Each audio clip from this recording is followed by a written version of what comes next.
এটা আমার আম্মুর বিশ্বাস হচ্ছে না। আসসালামু আলাইকুম গাইস, আজকে আমি একটু আমার আম্মুর সাথে বাজারে গিয়েছিলাম।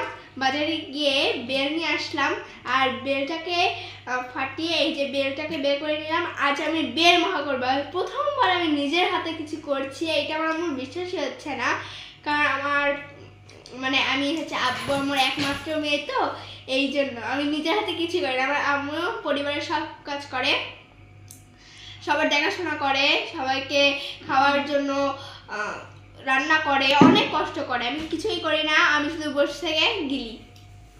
আমি প্রথমবার কিছু করছি। আমার আম্মুকে যেয়ে বললাম যে আম্মু আমি একটু বেল মাখা করতে চাই। আম্মু বললো কি তুই বেল মাখা করলে? এখানে আবার অবাক হওয়ার কি আছে, আমি প্রিন্সেস, তো হঠাৎ একটু আবদার করতেই পারি।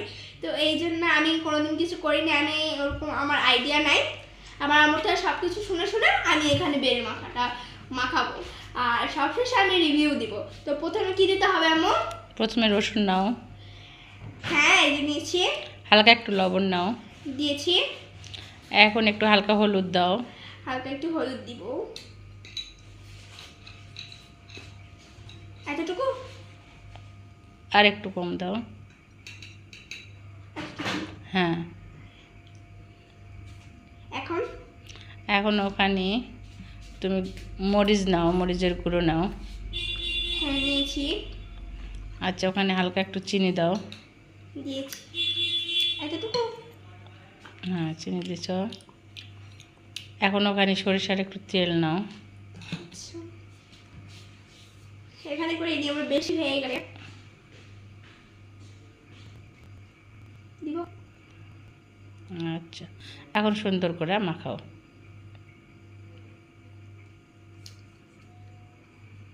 হয়েছে? এখন আমি মাখাচ্ছি।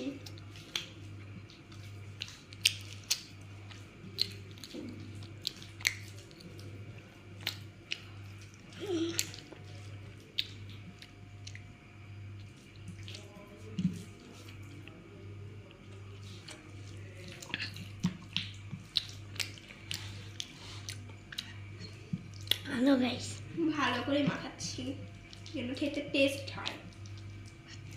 আমি লোভ সামলাতে পারছি না, আমার মুখ থেকে পানি চলে আসছে। দেখি একটু কেমন হয়েছে। আমি এখন টেস্ট করো। প্রথমবার তো খুব ভালো হয়েছে।